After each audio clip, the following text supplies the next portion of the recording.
Acte 2, scène première. Don Arias, le comte. Je l'avoue entre nous, mon sang un peu trop chaud s'est trop ému d'un mot, et l'a porté trop haut, mais puisque c'en est fait, le coup est sans remède. Qu'aux volontés du roi ce grand courage cède, il y prend grande part, et son cœur irrité agira contre vous de pleine autorité. Aussi vous n'avez point de valable défense, le rang de l'offensé, la grandeur de l'offense, submission, voire soumission. Le roi peut à son gré disposer de ma vie. De trop d'emportement votre faute est suivie. Le roi vous aime encore, apaisez son courroux, il a dit, je le veux. Désobéirez-vous? Monsieur, pour conserver tout ce que j'ai d'estime, désobéir un peu n'est pas un si grand crime, et quelque grand qu'il soit, mes services présents pour le faire abolir sont plus que suffisants. Don Arias. Quoi qu'on fasse d'illustre et de considérable, jamais à son sujet un roi n'est redevable. Vous vous flattez beaucoup, et vous devez savoir que qui sert bien son roi ne fait que son devoir. Vous vous perdrez, monsieur, sur cette confiance. Je ne vous en croirai qu'après l'expérience. Vous devez redouter la puissance d'un roi. Un jour seul ne perd pas un homme tel que moi. Que toute sa grandeur s'arme pour mon supplice, tout l'État périra, s'il faut que je périsse. Quoi? Vous craignez si peu le pouvoir souverain. D'un sceptre qui sans moi tomberait de sa main. Il a trop d'intérêt lui-même en ma personne, et ma tête en tombant ferait choir sa couronne. Souffrez que la raison remette vos esprits. Prenez un bon conseil. Le conseil en est pris. Que lui dirai-je enfin? Je lui dois rendre compte. Que je ne puis du tout consentir à ma honte. Mais songez que les rois veulent être absolus. Le sort en est jeté, monsieur. N'en parlons plus. Adieu donc, puisqu'en vain je tâche à vous résoudre, expliquer une difficulté, décider une question, trouver un problème. Je l'attendrai sans peur. Mais non pas sans effet. Nous verrons donc par là Don Diego satisfait. Il est seul. Qui ne craint point la mort, ne craint point les menaces. J'ai le cœur au-dessus des plus fières disgrâces, et l'on peut me réduire à vivre sans bonheur, mais non pas me résoudre à vivre sans honneur. Scène 2. Le comte, Don Rodrigue. À moi, comte. 2 mots. Parle. Ôte-moi d'un doute. Connais-tu bien Don Diego? Oui, Parlons bas, écoute. Sais-tu que ce vieillard fut la même vertu, la vaillance et l'honneur de son temps? Le sais-tu? peut-être. Cette ardeur que dans les yeux je porte, sais-tu que c'est son sang? Le sais-tu? Que m'importe? À 4 pas d'ici, je te le fais savoir. Jeune, présomptueux. Parle sans t'émouvoir. Je suis jeune, il est vrai, mais aux âmes bien nées, la valeur n'attend point le nombre des années. Te mesurer à moi. Qui t'a rendu si vain?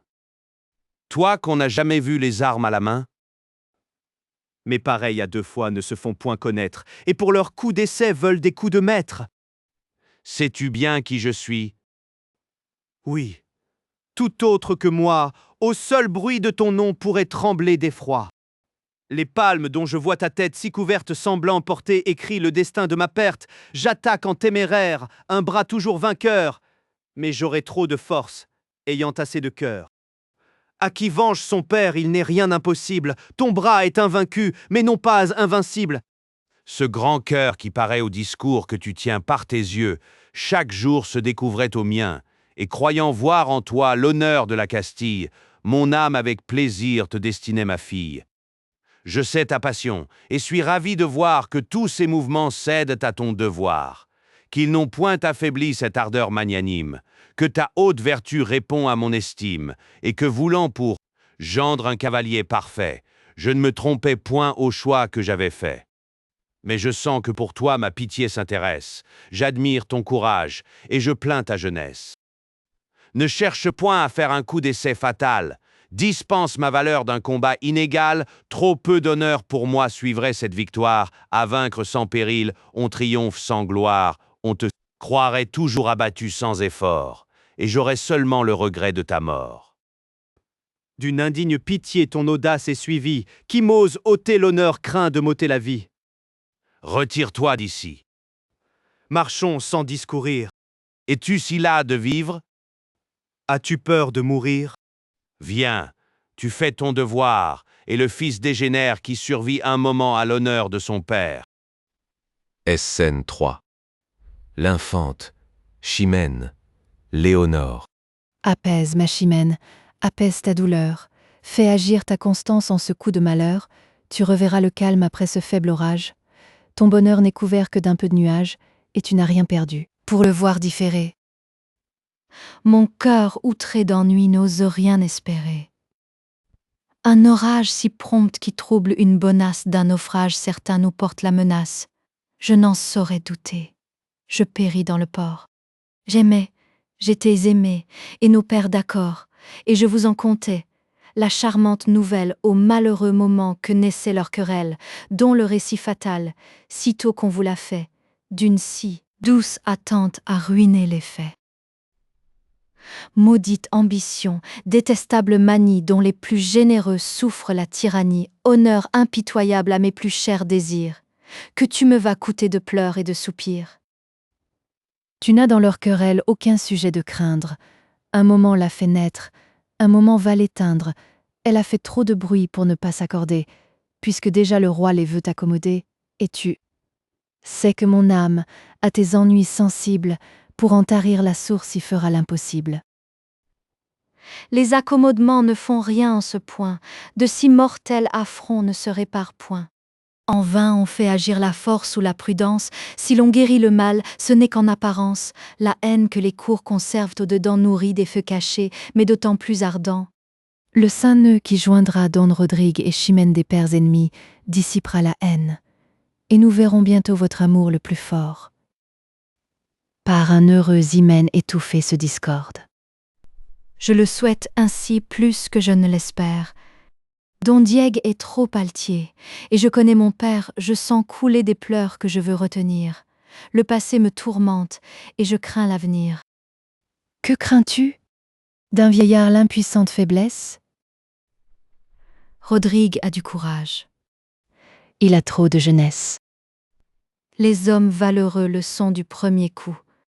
Tu ne dois pas pourtant le redouter beaucoup, il est trop amoureux pour te vouloir déplaire, et 2 mots de ta bouche arrêtent sa colère. S'il ne m'obéit point, quel comble à mon ennui! Et s'il peut m'obéir, que dira-t-on de lui?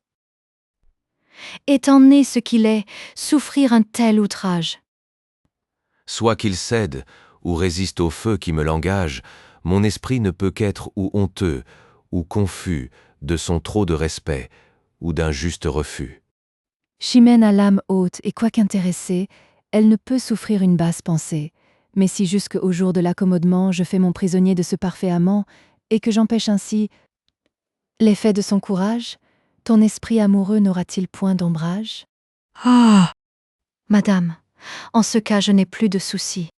Scène 4. L'infante, Chimène, Léonore, le page. Page, cherchez Rodrigue, et l'amenez ici. Le comte de Gormas et lui.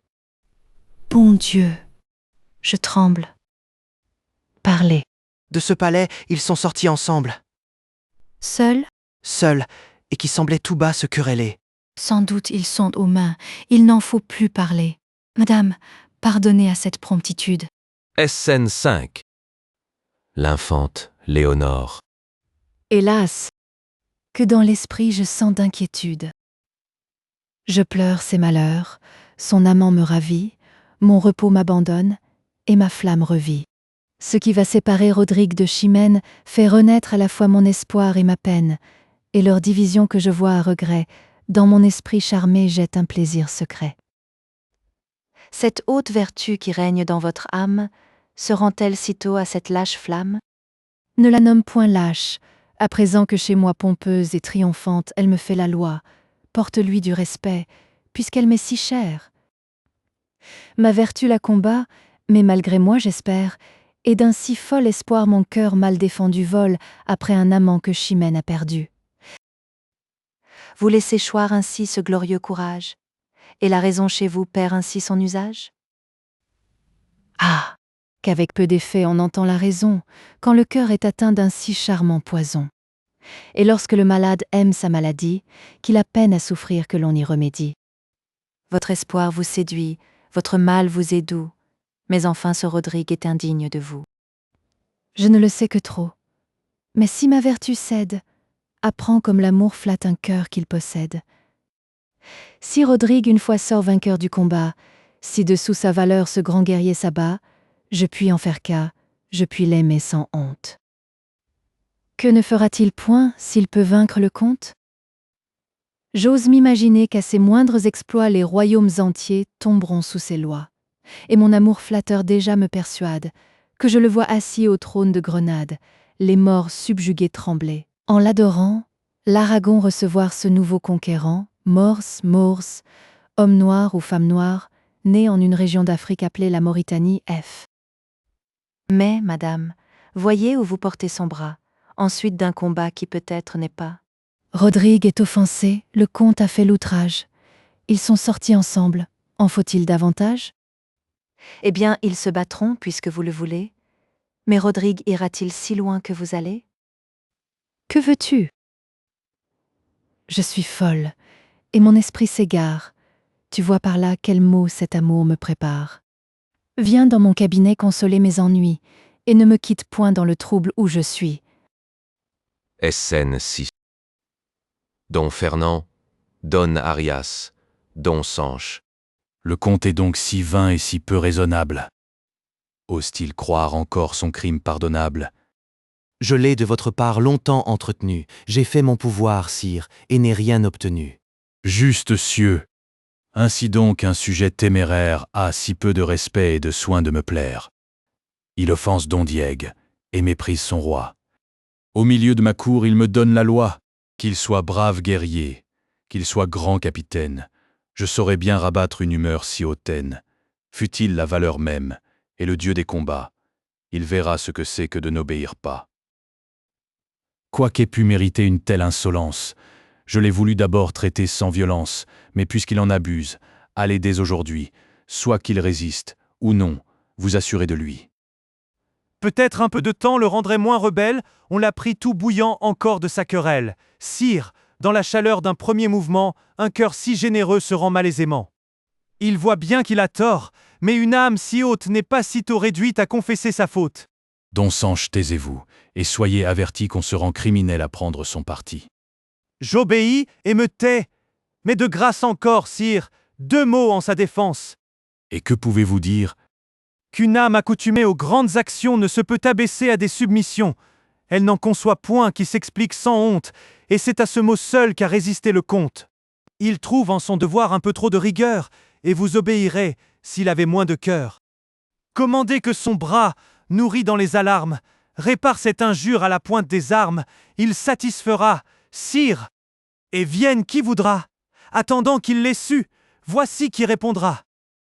Vous perdez le respect, mais je pardonne à l'âge, et j'excuse l'ardeur en un jeune courage.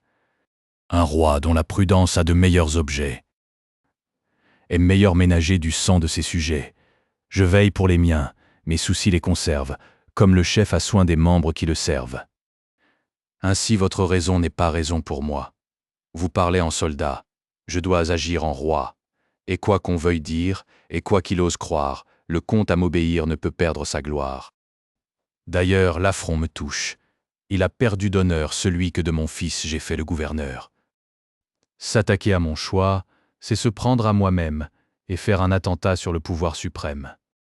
N'en parlons plus. Au reste, on a vu 10 vaisseaux de nos vieux ennemis arborer les drapeaux. Vers la bouche du fleuve, ils ont osé paraître. Les morts ont appris par force à vous connaître, et tant de fois vaincus, ils ont perdu le cœur de se plus hasarder contre un si grand vainqueur. Ils ne verront jamais sans quelque jalousie mon sceptre en dépit d'eux régir l'Andalousie. Et ce pays si beau qu'ils ont trop possédé, avec un œil d'envie et toujours regardé. C'est l'unique raison qui m'a fait dans Séville placer depuis 10 ans le trône de Castille, pour les voir de plus près, et d'un ordre plus prompt renverser aussitôt ce qu'ils entreprendront. Ils savent aux dépens de leur plus digne tête combien votre présence assure vos conquêtes. Vous n'avez rien à craindre. Et rien à négliger. Le trop de confiance attire le danger. Et vous n'ignorez pas qu'avec fort peu de peine, un flux de pleine mer ne peut amener les troupes jusqu'à Séville. Voir l'examen en tête du texte. Un flux de pleine mer jusqu'ici les amène. Toutefois j'aurais tort de jeter dans les cœurs, la vie étant mal sûre, de panique-terreur, l'effroi que produirait cette alarme inutile, dans la nuit qui survient troublerait trop la ville. Faites doubler la garde au mur et sur le port. C'est assez pour ce soir. Scène 7. Don Fernand, Don Sanche, Don Alonse. Sire, le comte est mort. Don Diègue par son fils a vengé son offense.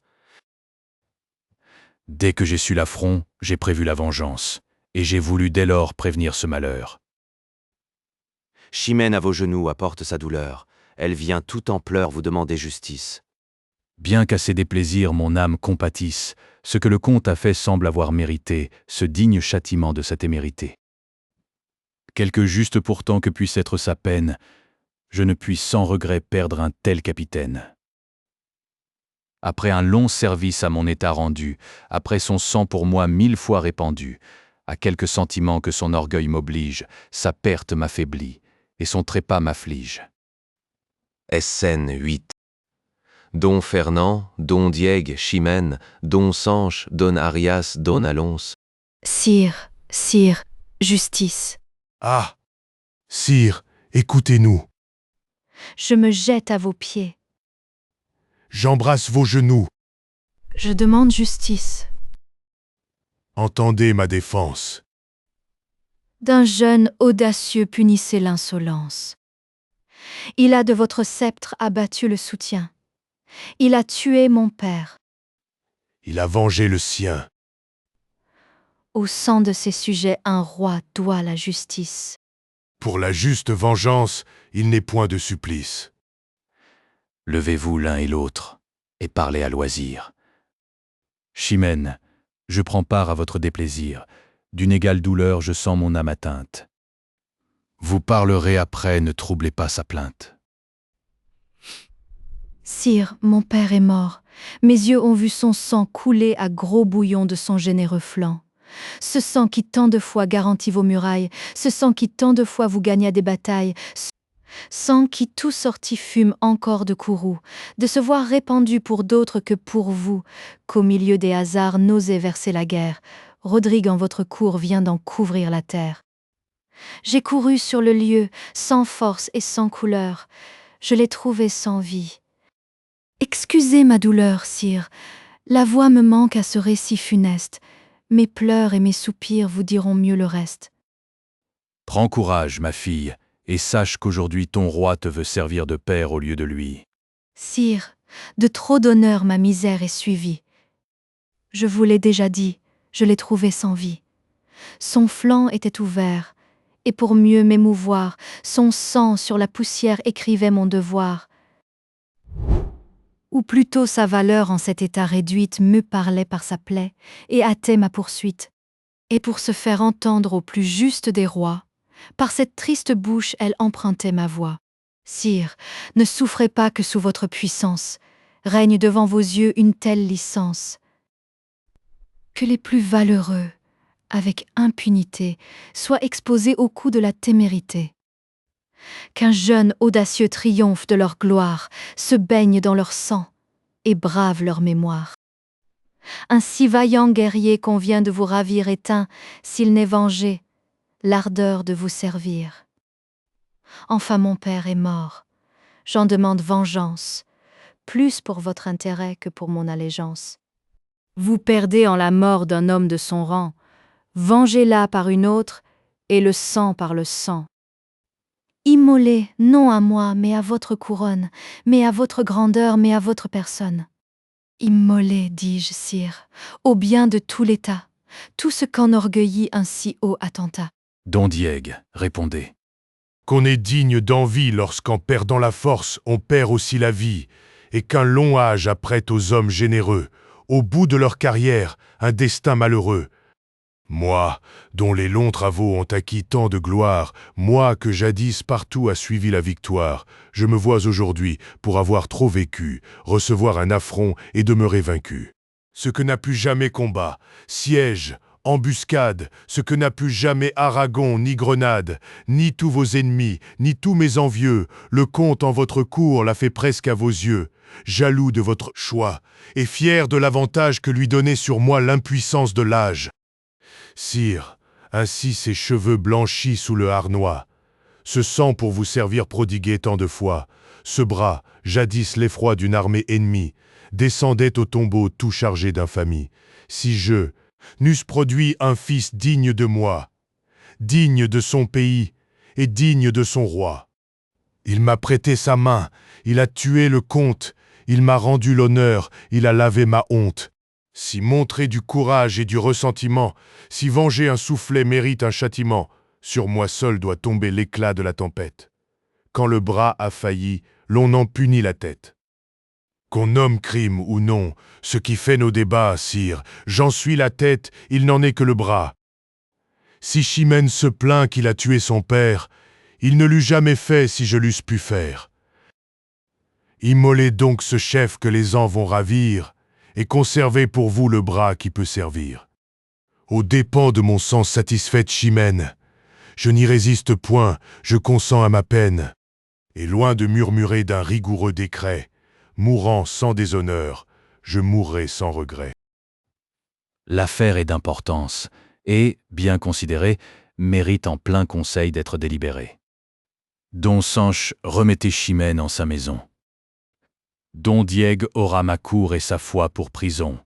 Qu'on me cherche son fils. Je vous ferai justice. Il est juste, grand roi, qu'un meurtrier périsse. Prends du repos, ma fille, et calme tes douleurs.